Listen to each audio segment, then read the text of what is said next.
Oklahoma Gardening is a production of the Oklahoma Cooperative Extension Service as part of the land grant mission of the Division of Agricultural Sciences and Natural Resources at Oklahoma State University, dedicated to improving the quality of life of the citizens of Oklahoma through research-based information. Underwriting assistance for our program is provided by the Oklahoma Department of Agriculture, Food, and Forestry, helping to keep Oklahoma green and growing. Today I'll show you a few of the cool season cover crops we've been growing in our garden and different ways to terminate them in preparation for our warm season crops. Dennis Martin is here to share with us about freeze damage on turf grass. I'll have a few garden tips as we head into April, and then Barbara Brown will show us how to properly wash our leafy greens.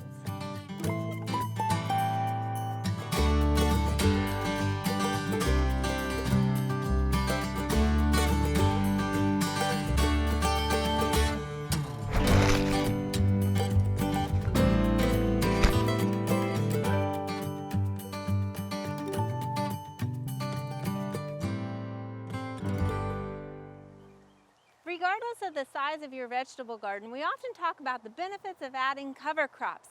This past fall, we planted several different cool season cover crops into our garden. And that's so that we create an armor of protection over our soil when our vegetable garden might otherwise not be used. Now, those cover crops add nutritional value by their organic matter that we incorporate at this point, but they also help prevent wind and water erosion on that soil. It's sort of like creating an armor to protect your soil through those winter months. We have several different types of cool season cover crops that we've planted here. So behind me here we have Austrian winter peas and also crimson clover. Both of these are legumes, which means they fix atmospheric nitrogen. This means they're able to take the nitrogen that is in the air and convert it through microbial action into a usable form for plants.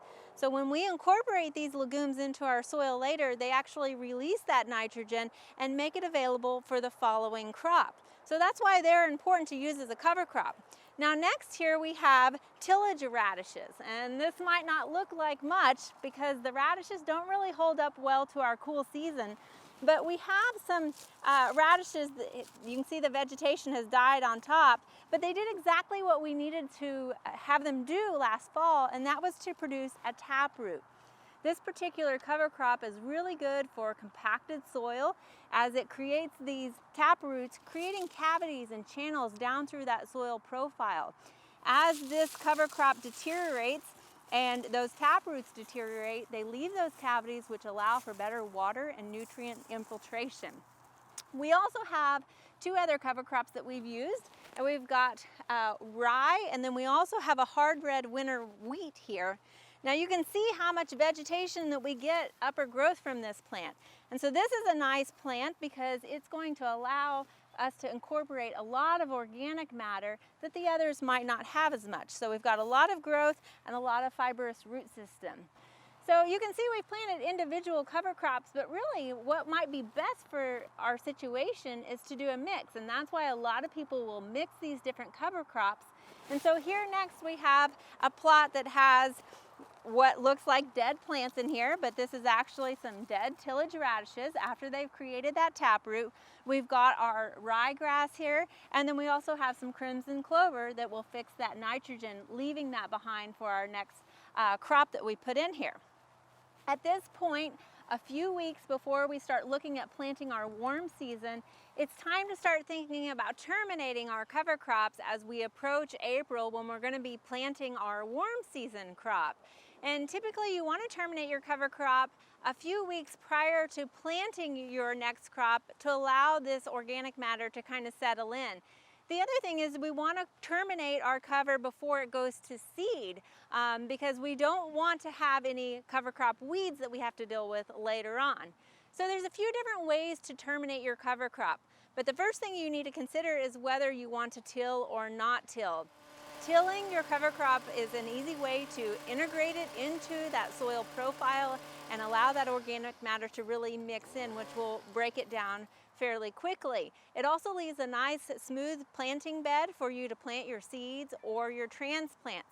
However, tilling can be detrimental to that microbial life that's so vital to the soil profile.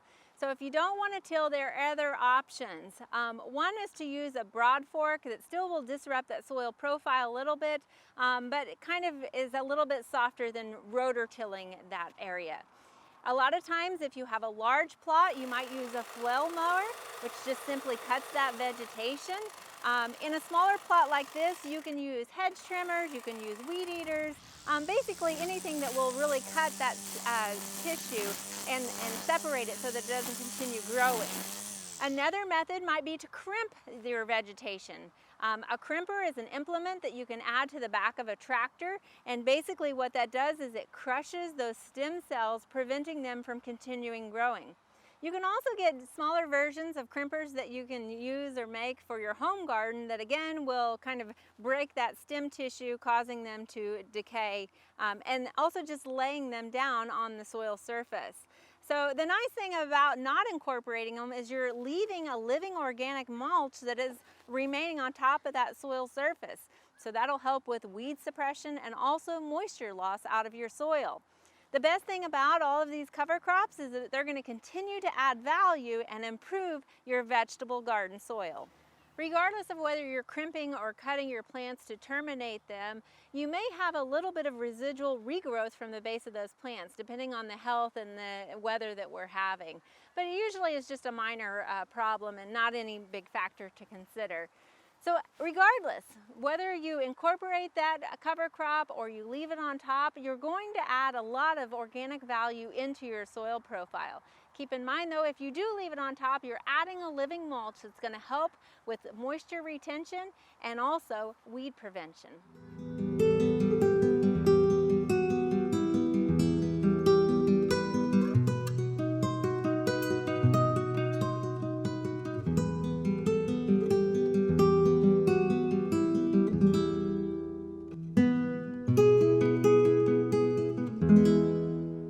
February of 2021 brought some exceptionally cold temperatures to the southern Great Plains. In Oklahoma, many sites around the state experienced lows of from -11 to -17 Fahrenheit air temperatures. However, the soil temperatures at those sites never really got below freezing, except for a few isolated locations out in the Panhandle, western Oklahoma, and southwest Oklahoma, and some of the drier areas of the state. As we approach spring of 2021, many people wonder, will we be seeing a lot of winter kill on Bermuda grass? Well, I've scouted some, and I'm happy to say that it is not as bad as the winter kill we saw from the 2009-2010 winter. Some of the reasons that it's probably not as bad is that our soil temperature at the 2-inch level did not get as cold as it did during the 2010 late winter, early spring. Soil moisture was also good. And when we saw those bitter cold temperatures in mid-February, we were in deep dormancy and we had not experienced any really warm temperatures beforehand to de-harden the Bermuda grass and other sensitive warm season species. However, we may have some localized areas of winter kill. So we want to share some tips with you for scouting of winter kill. So let's talk about some scouting techniques that are helpful to assess winter kill. So here we see a common Bermuda grass canopy. Depending on the severity of the winter, it would affect the number of internode and node segments from the top downward that were killed from the frosts and freezes. In a truly tropical area, Bermuda grass doesn't go brown in the winter, but in Oklahoma and other subtropical areas, the top nodes freeze downwards towards the soil. In a mild year, very few nodes are actually frozen down, and as you go down to the soil level, there will be some that will still be green. Here we see this Bermuda stands already in the process of greening up. One does have to be able to identify the difference between Bermuda grass and other grassy weeds, but this area we can see has shoots of Bermuda grass that are already breaking dormancy, so we know that winter kill is not really an issue at this site. However, if we hadn't seen these green shoots from above, what we might do is use a canopy parting technique where we part the canopy like this and look for green, red, or purple shoots down at the soil level on stolons and at the base of the vertical aerials. And depending upon the presence or absence there, we'd advance the process to looking below the soil level. So green, red, or purple shoot indicates live viability.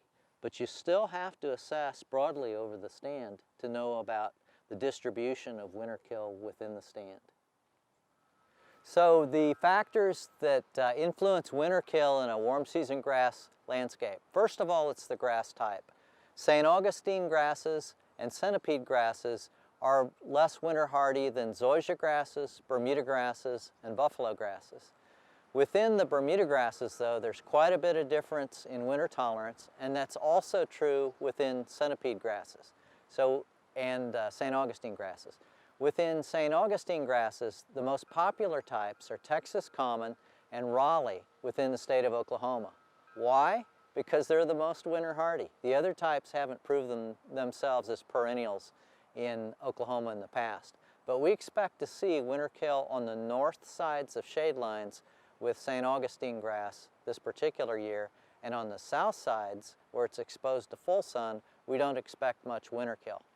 Now with Bermuda grass, typically the areas that winter kill worst are going to be your areas of high traffic, or those sites that dried out, areas that are badly compacted, and those that are on the north sides of shade lines. Those are typically the sites of Bermuda grass that are weak going into winter, and also they're the colder sites during the winter itself, and they warm up the slowest in the spring.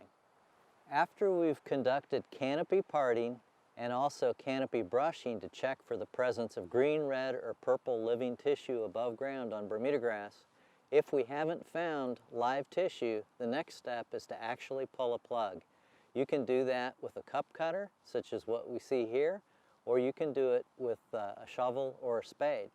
And in front of me is a pulled plug, and this is of Bermuda grass. And Bermuda grass, we know we've got aerial shoots, we've got stolons on top of the soil surface, and if it's a healthy Bermuda stand, we'll have live white rhizomes as storage organs and growth points under the soil surface. Well, it can be very difficult to just look at a plug and look at the rhizomes. So what we have to do is wash the soil from the root system and the rhizomes and look at the individual structures to check for live, white, or slightly green tissues. Now, rhizomes are underground creeping stems of Bermuda grass. They have internode segments which serve as reserves for the nodes. At the nodes is a dormant lateral bud and also root initials that can allow it to produce new roots. So we're looking for live, white, firm rhizomes underground to signal that the Bermuda grass is still live, even if all the aerial shoots have been killed. And so we look at these, and in this case, we know we're already experiencing green up. But if we hadn't experienced green up yet, and all the tissue were still brown above, we would see live white rhizomes beneath the soil surface and know that this stand was still quite alive. So one can use those very useful skills and techniques that we showed for scouting winter kill of your individual warm season lawn. But overall, what I've seen so far around the state is that we've had very little winter kill. It certainly is not going to be as bad on turf grasses as it was during the 2009-2010 event.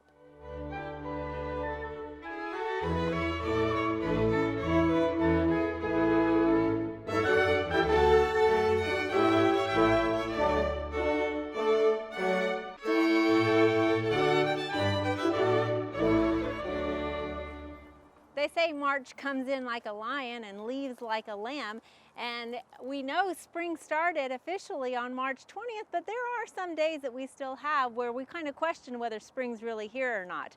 Of course, there are also days where it feels like spring is here to stay. Now keep in mind though, you don't want to plant any warm season crops until around April 15th, as that's our annual last freeze date.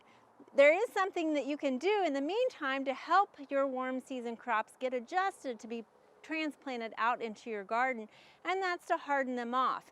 So a good way to do that is to put your transplants in a cart and roll them into a location or place them in a location such as under a trellis or under a tree where they're going to receive a little more of that bright sunlight and also be exposed to some more wind.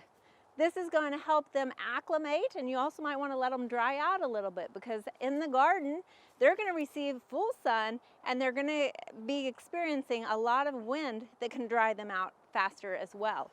Not only will this help them get acclimated to those environments that they're about to receive in the garden, if we still have temperatures that dip down below what they prefer, then we can easily load them up and take them into the garage or somewhere where it's sheltered to protect them before we put them back out again. So hardening off is something that you should really do with any of your transplants for about a week at least, to get them acclimated to be ready to go out into the garden. Speaking of warm season crops, most of our warm season crops don't like to be planted out until our soil temperatures reach about 60 degrees. You can check the Oklahoma Mesonet site to find out what your soil temperatures are in your particular location. And remember, bare soils warm up faster than covered soils. So if you haven't mulched yet, you might want to hold off, not only to allow those soil temperatures to warm up around those plant roots, but also we tend to get April showers, which will erode that mulch and wash it away. Furthermore, sometimes that mulch might gather up around the base of the plant and lead to the rot of the crown of that plant. So if you haven't mulched, you might want to hold off on that just till we get through some of these April showers. Now, there are a lot of other plants that are soon going to be planted out in the garden, and if you've purchased something that has been touted as being low maintenance or drought tolerant, keep in mind those labels do not apply until that plant has been established after a few seasons in your garden. So you want to make sure that you're still taking care of it and checking the water regularly on that, especially any new shrubs or trees that you might have planted. Even if we've gotten some rainfall, it's important to go out and actually check that plant, because we tend to think that sometimes we get more rainfall than the plant might have actually received, especially if it's up under your house, under those eaves. It might not have received any rainfall at all. The other thing to think about is that when we're going into April, we're going to start seeing a lot more insects. Now, not all insects are bad insects, of course. If you have any fruit trees, you want to be cautious about spraying any insecticides around those fruit trees, because after all, it's those pollinators that provide us with the produce that we're after on the fruit trees. Furthermore, there are predatory insects, and those predatory insects are beneficial in our garden to take care of some of those other pesky insects. Here's some more horticulture tips for the month of April.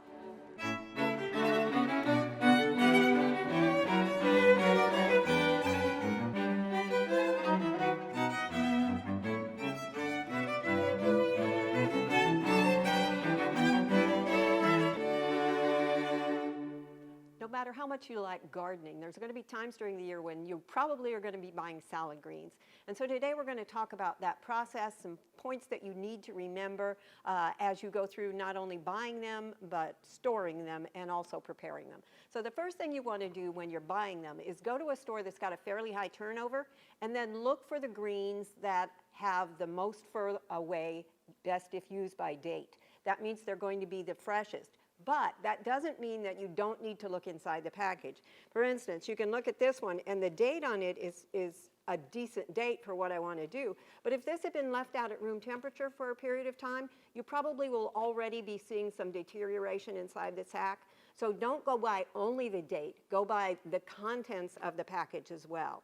Now, many people like to buy greens this way because they want more than one kind of green in their salad. So they'll buy something that's got a mix to it, and that's fine. But keep in mind that when you buy something that's chopped up elsewhere, the chances for the incorporation of microbial problems is also added to that package.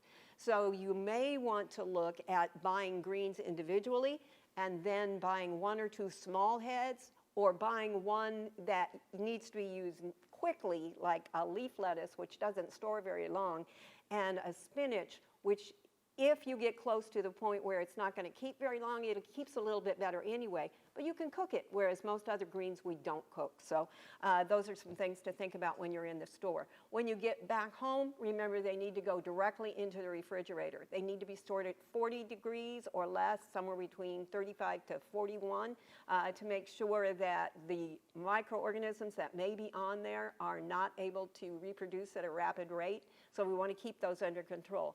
Greens are surprisingly a fairly high source of foodborne illness, and that's because most other things that have foodborne illness potential, we cook.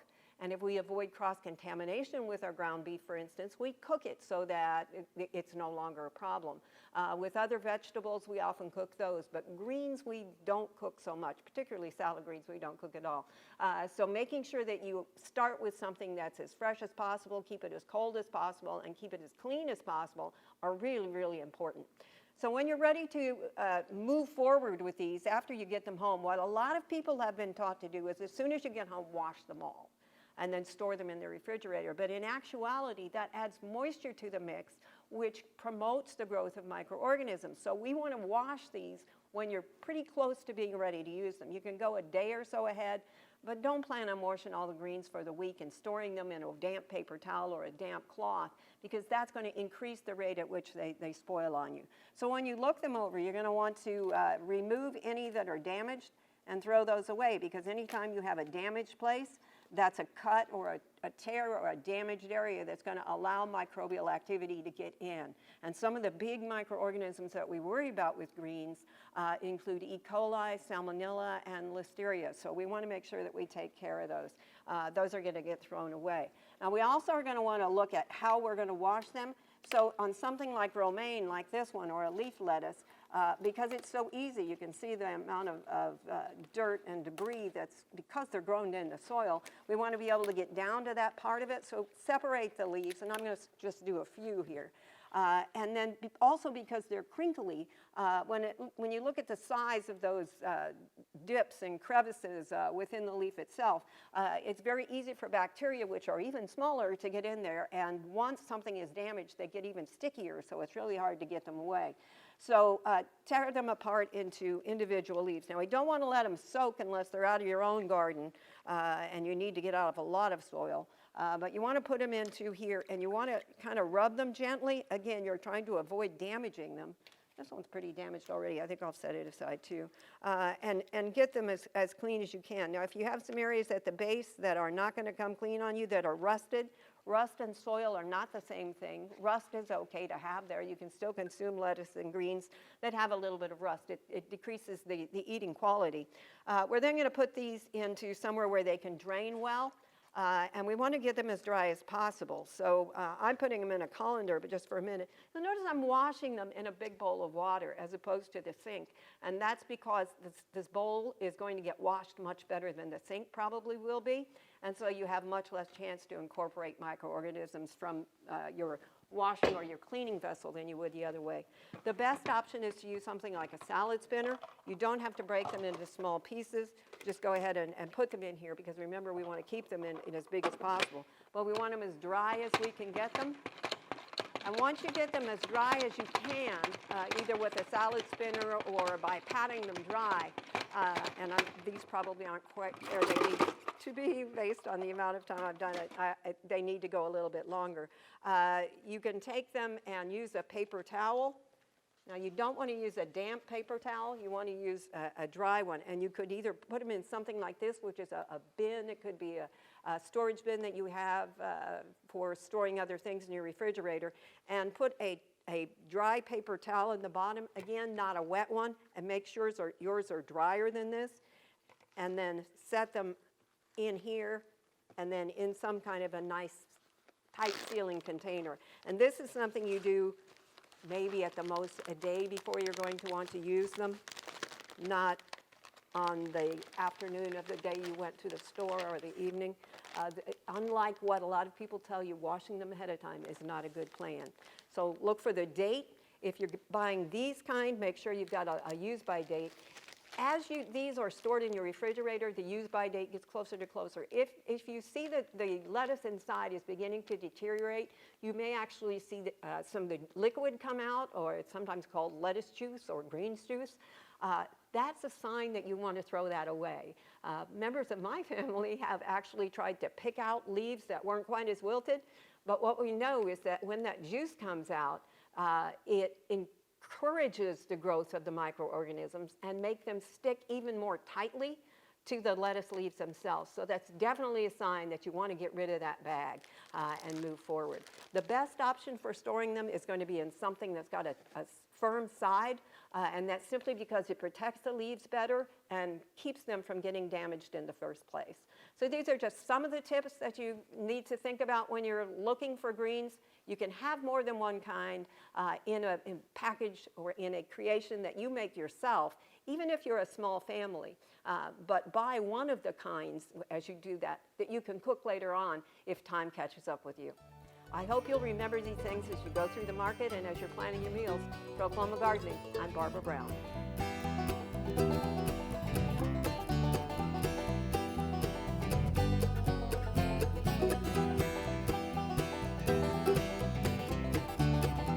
There are a lot of great horticulture activities this time of year. Be sure and consider some of these events in the weeks ahead.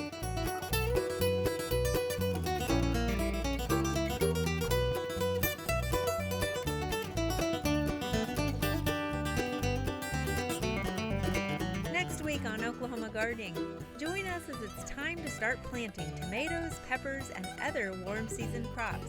We visit the OSU Soils Lab and then share an alternative method for growing blueberries.